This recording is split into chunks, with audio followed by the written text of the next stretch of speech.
ফরিদপুরের বোয়ালমারীতে বিএনপির দুই গ্রুপের সংঘর্ষের সময় সংবাদ সংগ্রহ করতে গিয়ে হামলার শিকার হয়েছেন চ্যানেল A1 টিভির সাংবাদিক মোহাম্মদ সিরাজুল ইসলাম।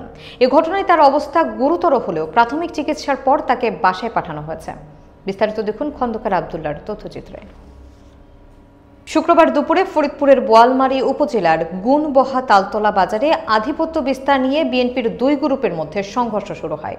সংবাদ সংগ্রহ করতে ঘটনাস্থলে পৌঁছলে চ্যানেল A1 টিভির সাংবাদিক মোহাম্মদ সিরাজুল ইসলাম অতর্কিত হামলার শিকার হন। হাতে থাকা ধারালো ছোরা দিয়ে তাকে পেছন থেকে আঘাত করা হয়। গুরুতর আহত অবস্থায় তাকে দ্রুত বোয়ালমারী উপজেলা স্বাস্থ্য কমপ্লেক্সে নিয়ে যাওয়া হয়। সেখানে ক্ষতস্থানে 5টি সেলাই দেওয়া হয় এবং প্রাথমিক চিকিৎসার পর তিনি বাসায় ফেরেন।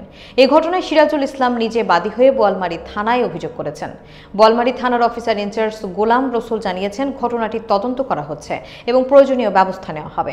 স্থানীয় সাংবাদিক সমাজ এই হামলার তীব্র নিন্দা জানিয়ে সুষ্ঠু তদন্ত এবং দোষীদের দৃষ্টান্তমূলক শাস্তি দাবি করেছেন। নামার পরপরই আমি ফরিদ কমিশনারকে দেখতে পাই এবং তার পায়ে আঘাতের চিহ্ন, রক্তাক্ত অবস্থায়। তাকে আমি বলি যে আপনার রক্তটা মুছে ফেলেন এবং একটা কাপড় দিয়ে আপনি আটকান, তারপর হসপিটালে যান। তো এই কথা বলতে বলতে ওনার একটা ভাই এবং ওনার ছেলে আরও কয়েকজন একসঙ্গে আসলো। আসার পরে আমাকে একটা ধাক্কা দিল ওনার ভাই জাহিদুল ইসলাম। তা ধাক্কা দেওয়ার পরে উনি বললেন যে উনি তো একজন সাংবাদিক আর এই মাত্র আসছে, আমার খুব কাছের লোক, তা তুমি তার উপরে এই করছো কেন? তো এই কথা বলার পরেও সে আরেকটা আঘাত করলো।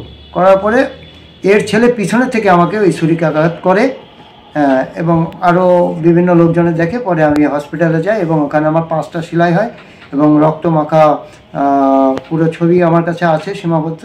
এবং আমি থানায়